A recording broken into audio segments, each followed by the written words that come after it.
एक ऐसी जगह जो बिना पानी के बिल्कुल किसी रेगिस्तान जैसा लगता है, जहाँ पानी की इतनी ज़्यादा कमी है कि कभी कभी तो यहाँ के लोग बिना पानी के पेट्रोल या डीजल भी पी लेते हैं। लोग सिर्फ पानी के लिए एक दूसरे को मार भी देते हैं, जैसे कि अभी ये दोनों मारे गए।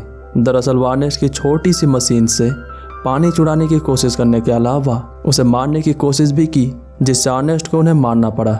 वैसे ये जगह पहले से नहीं थी। अर्नेस्ट ने इस जगह पर खेती की है। उसे यकीन है कि ये जगह आज भी खेती लायक है, बस कमी है तो पानी की। पर अब तो उसकी छोटी सी मशीन से भी पानी नहीं आ रही। खैर, जेरोम को अपने पिता पर पूरा भरोसा है। वो हर काम में उनकी मदद करता है। एक दिन वो अपने पिता के साथ वाटरमैन तक सप्लाईज पहुंचाने जाता है। वाटरमैन दरअसल उन्हें कहते हैं जो सरकार द्वारा सपोर्ट की गई संस्था में काम करते हैं, और यह संस्था गहरी कुआओं से पानी निकालते हैं। अर्नेस्ट इन्हें सप्लाईज देता है, बदले में उसे पानी दी जाती है।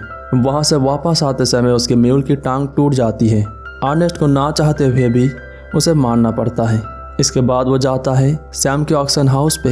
यहाँ ऑक्शन के जरिए वो एक रोबोट लेता है जो चीज़ें उठाने में काम आ सकता है।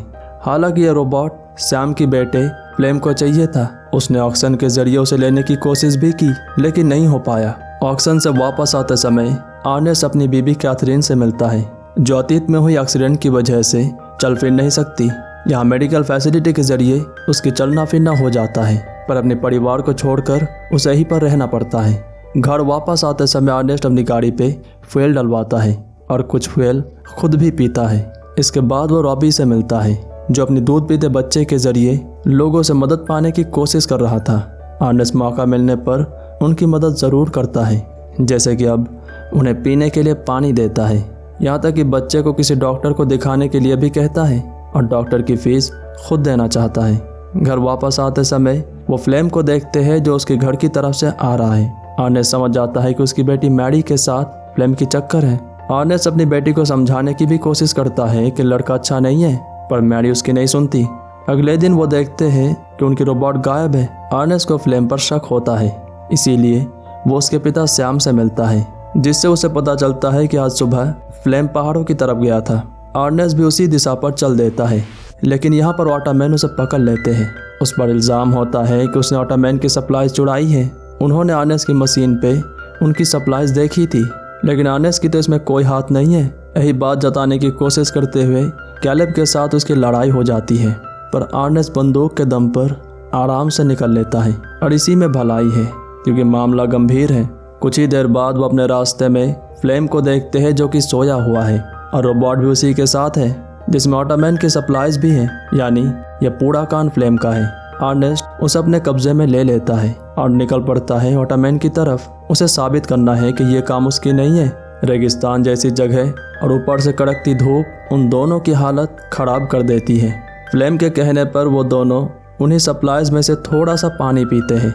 इसी दौरान फ्लेम नोटिस करता है कि अर्नेस्ट की हालत बहुत ख़राब है। फ्लेम इसी मौके का फ़ायदा उठाता है और एक छोटा सा पत्थर अर्नेस्ट की सर पर मारता है, लेकिन इससे अर्नेस्ट की सर पीछे वाले नुकीले पत्थरों से टकरा जाता है।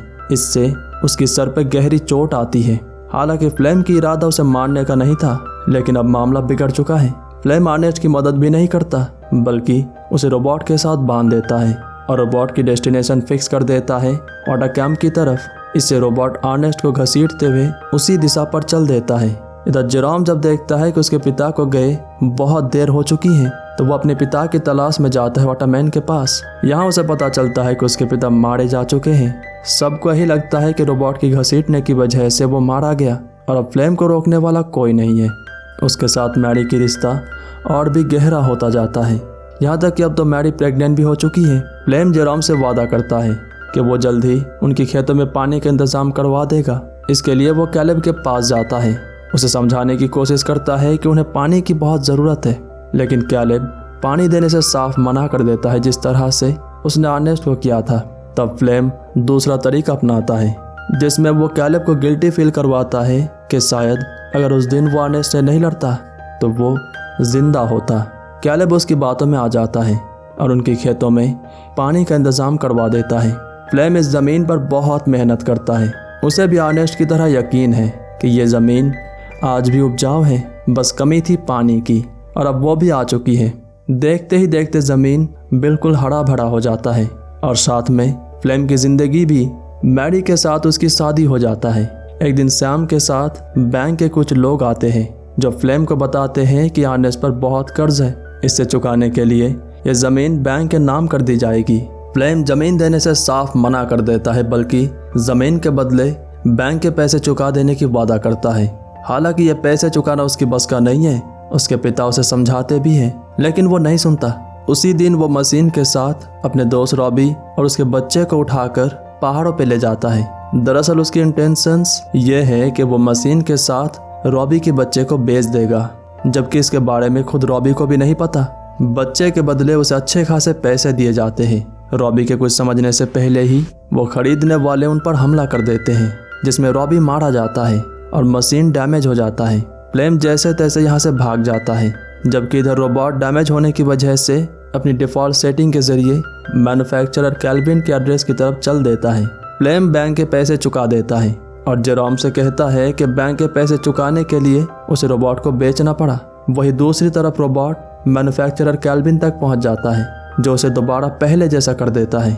इसके बाद वो सीबी रेडियो के जरिए जेरोम को बताता है कि उनकी रोबोट उसके पास है और जितना जल्दी हो सके वो यहाँ से ले जाए।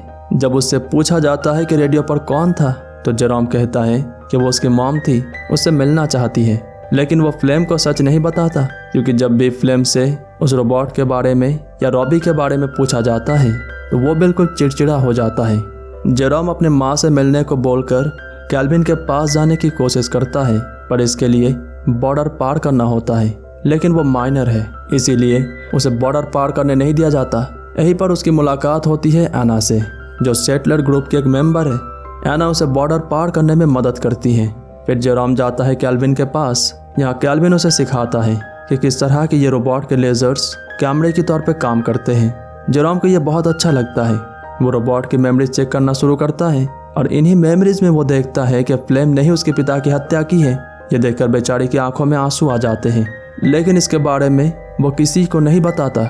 सिर्फ मशीन के बारे में बताता है कि वो किसी तरह से घर वापस आ चुकी है। इसे देखकर फ्लेम थोड़ा सा कंफ्यूज हो जाता है। उसकी ये कन्फ्यूज़न और ज़्यादा बढ़ाने के लिए जेरोम उसे कहता है कि रॉबी ने रेडियो पर उसे संपर्क बनाने की कोशिश की थी।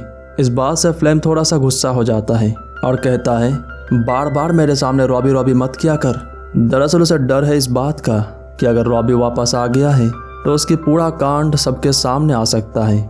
जेरोम उसे और ज़्यादा भरोसा दिलाने के लिए रॉबी की तरफ से उसके लिए खत लिखता है, जिसमें वो फ्लेम को कहीं मिलने बुलाता है। अब कहीं ना कहीं फ्लेम को भी विश्वास हो चुका है कि रॉबी जिंदा है। लेटर के मुताबिक वो उसे मिलने भी जाता है और इसी तरह से वो जेरोम की बिछाई जाल में फंस जाता है। रॉबी को ढूंढने की कोशिश करते हुए वो गड्ढे में गिर जाता है, जिससे उसकी एक पैर टूट जाती है। और जब वो मदद के लिए चिल्लाने लगता है तब उसके सामने आता है जेरोम। उसके हाथ में पत्थर देखकर फ्लेम समझ जाता है कि जेरोम को पता है अपने पिता की हत्या के बारे में। फ्लेम उसे समझाने की कोशिश करता है कि वो बस एक एक्सीडेंट था, लेकिन जेरोम बिना हिचकिचाए सीधा फ्लेम की खोपड़ी खोल देता है। घर पर वो किसी भी घटना के बारे में अपनी बहन को नहीं बताता, ना ही अपने पिता की हत्या के बारे में और ना ही फ्लेम के बारे में। धीरे धीरे मामला शांत होते जाता है। अब मैरी भी यकीन कर चुकी है कि फ्लेम लौट कर नहीं आने वाला। खैर, ये सब दुख के अलावा उनकी फाइनेंशियल कंडीशन फिलहाल बहुत अच्छा है। उनके सारे के सारे ज़मीन बिल्कुल हरे भरे हो चुके हैं। वो डिसाइड करते हैं कि वो अपने मॉम को भी घर वापस ले आएंगे, क्योंकि अब वो उसकी मेडिकल इक्विपमेंट्स के पैसे दे सकते हैं। कहानी के आखिर में हमें दिखाया जाता है कि जेरोम रोबोट की सारी पुरानी मेमोरीज मिटा देता है, ताकि भविष्य में किसी को भी ये सब घटनाएं पता चलने की गुंजाइश भी ना हो। उम्मीद करते हैं ये कहानी आपको पसंद आई होगी।